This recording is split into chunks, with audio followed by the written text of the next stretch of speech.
I never thought I'd be the one to write something like this, but my heart has been heavy for too long, and maybe sharing it here will ease the burden. Maybe someone out there will understand, or maybe they'll judge us. I honestly don't care anymore. All I want is peace for my sister. My sister was always the strong one in the family. The one who believed in love, who believed that patience could fix anything. I used to admire that about her, until I realized how much it cost her. She got married to a man who lived abroad.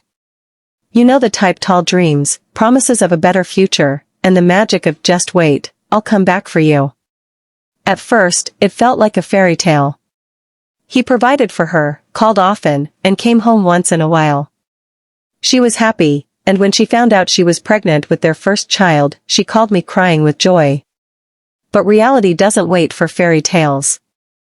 Reality keeps knocking. By the time she was carrying their second child, the cracks had started to show.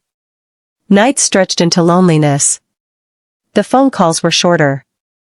The promises grew longer. And the visa he kept talking about? It was always soon. Have you ever watched someone you love hold on to hope so tightly that it breaks them from the inside? That was my sister. Years passed. The children grew. And she remained here alone, raising them, while he stayed abroad. Don't get me wrong, he wasn't a bad man. He sent money, he built her a nice house, he made sure she never lacked food or clothes for the kids. But he wasn't there. And sometimes, money doesn't fill an empty bed. I watched her laugh at family gatherings, but I also heard her cry at night when she thought no one was listening. She would whisper prayers, asking God to bring her husband closer.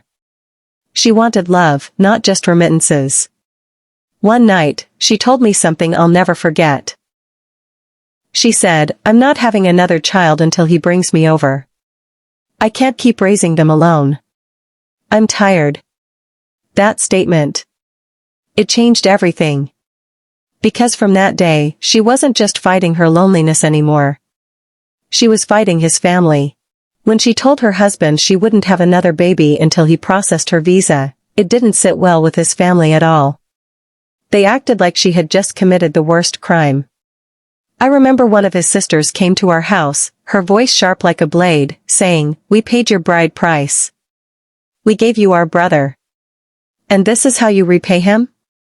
By refusing to have more children? You're ungrateful. Ungrateful." That word burned in my ears. My sister had given her youth, her body, and her strength to this marriage.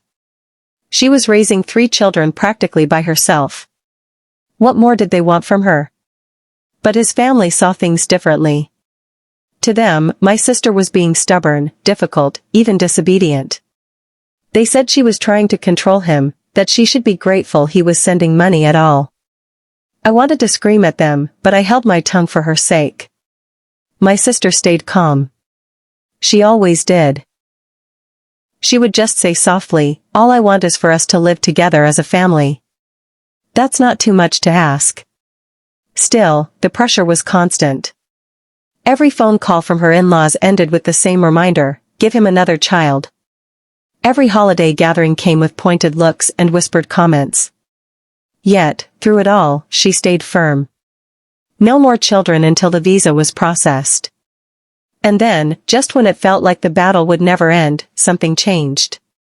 One ordinary morning, her husband called with news that none of us expected. The visa had been approved. Not just for her but for the children too. I can still remember the scream that came from her lips. Pure joy, the kind that shakes the walls of a house. She grabbed me by the shoulders, tears streaming down her face, shouting, "It's happening. We're going. Finally, we're going." The family, of course, turned the news into a celebration of their own. They threw a party so big you would think she had won the lottery. Laughter, dancing, music, everyone congratulated her, everyone praised her husband, and for the first time in years, my sister looked like herself again. That night, as the music played and people toasted to her new life, she leaned over to me and whispered, "This is it. My suffering is finally over. But I wish I could go back to that moment. I wish I could hold her hand tighter and tell her that the real suffering was only just about to begin. The day of their departure came faster than we thought. The house was filled with suitcases, new clothes, and the smell of excitement. Neighbors came to say goodbye. Family members came to pray with her. Everyone was smiling. But me? I had this strange feeling in my chest. You know that quiet voice that tells you something isn't right, but you don't know what? I tried to push it down, because who wants to ruin a moment like that? At the airport, everything felt surreal. She wore her best outfit, the children looked so happy, and for the first time in years, she looked like a woman who finally had her life back. She kept holding her passport like it was a treasure chest. I could see her lips moving silently, whispering thanks to God. But then, something shifted. As they wheeled their luggage toward check-in, I noticed her slowing down. At first, I thought she was just tired. But then she stopped completely, dropped her bag, and started trembling. Her husband tried to steady her. "What's wrong? What's wrong with you?" he asked, his voice panicked. And then she screamed. Not a normal scream. It was the kind of scream that makes your blood run cold. She clutched her head, her eyes wide and unfocused, and she started shouting words none of us could understand. She pulled at her clothes, crying and laughing at the same time. People at the airport stopped to stare. Security rushed over. The children started crying. I stood frozen. That was not my sister. That was not the strong woman I grew up with. That was someone else entirely. Within minutes, everything turned into chaos. They didn't board the plane. Instead, they rushed her out of the airport as if she was possessed. Her husband looked lost, helpless, like he had just watched his dream collapse in front of him. And me? I couldn't stop asking myself the same question over and over. How can joy turn into madness in a single moment?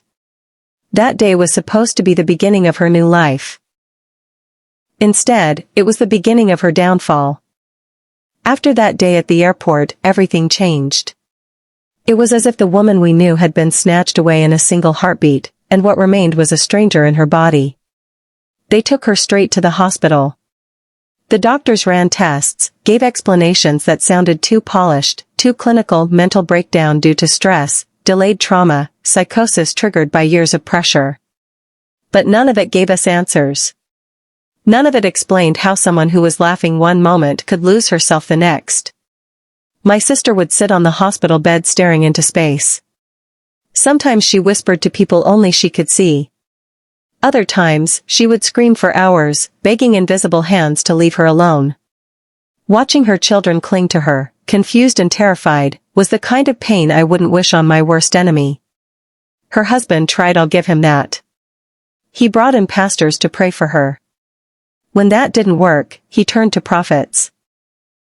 When the prayers didn't bring her back, he went even further. We found ourselves sitting in dark rooms with burning candles, listening to native doctors chant incantations, promising to drive out whatever had taken hold of her mind. But weeks turned into months. And months have now stretched into years. My sister is still not herself. She has good days, yes, days when she remembers us, when she speaks clearly, when she hugs her children and tells them she loves them. But those days are like rain in a desert. Rare. Fleeting. Most of the time, she lives in a world we can't reach. A world where her laughter doesn't belong to joy anymore but to madness. A world where her children call mama, and she doesn't even turn her head. And here we are, her family, left with questions that don't have answers. Was it the years of loneliness that broke her? Was it the pressure from his family? Or was it something darker, something spiritual that none of us can explain? I don't know. All I know is that my sister, the strongest person I ever knew, is now a shadow of herself. And every time I look at her, a part of me wonders if maybe her body made it to the airport that day but her mind never did. So I'm here, writing this, because we've tried everything.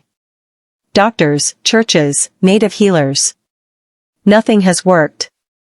If you believe in prayer, please pray for her.